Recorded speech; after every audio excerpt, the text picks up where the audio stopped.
Hi Hello សួស្តីអ្នកនរគ្នាលើសលេងខ្ញុំម្ដងទៀតហើយថ្ងៃនេះគឺខ្ញុំមានម៉ូដចំនួន6សម្រាប់ចែកជូនអ្នកនរគ្នាយកទៅលេង Survival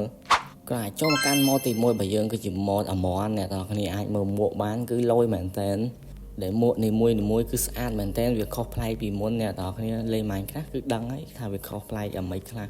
សម្រាប់អាវរបស់វាគឺសាមញ្ញទេតែអ្វីដែលសំខាន់គឺមួកបានស្អាតមួកគឺស្អាតអែមស្រែមតែម្ដងម៉ូដទី1របស់យើងមានប៉ុណ្្នឹងឯងតើឥឡូវយើងចូលទៅកាន់ម៉ូដទី2ទាំងអស់គ្នា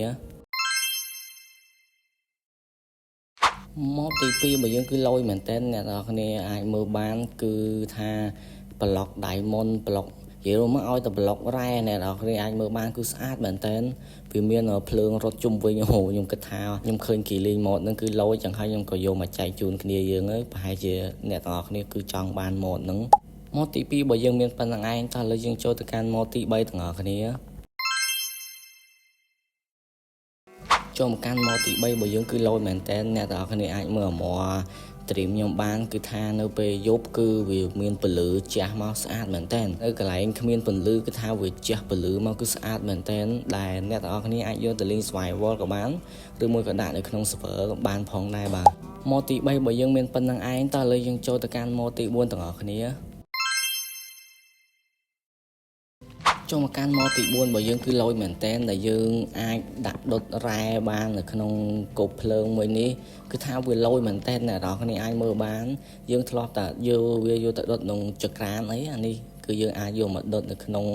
គប់ភ្លើងដែលដុតសាច់បានម៉ូដទី4របស់យើងមានប៉ុណ្្នឹងឯងតើឥឡូវយើងចូលទៅកាន់ម៉ូដទី5ទាំងអស់គ្នាចូលមកកាន់ម៉ូដទី5របស់យើងគឺជាម៉ូដថយដែលម៉ូដនេះគឺអ្នកទាំងអស់គ្នាអាចយកទៅលេង Survival បានគឺវាងាយស្រួលមែនតើ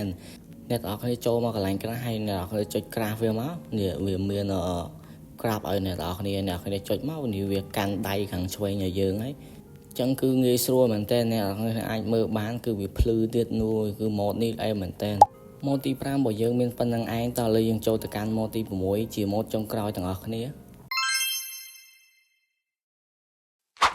ចូលមកកាន់ម៉ូដទី6របស់យើងមិនមែនជាម៉ូដលយអស់ចាយទេគ្រាន់តែគិតថាវាលយ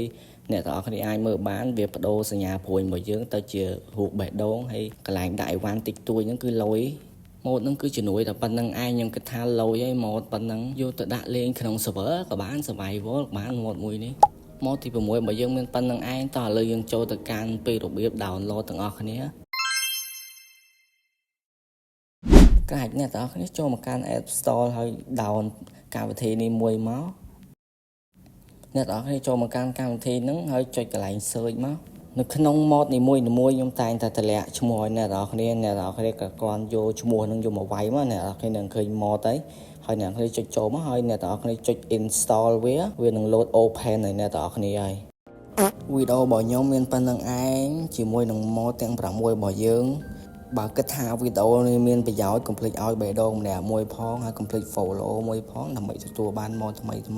នៅក្នុង channel របស់ខ្ញុំ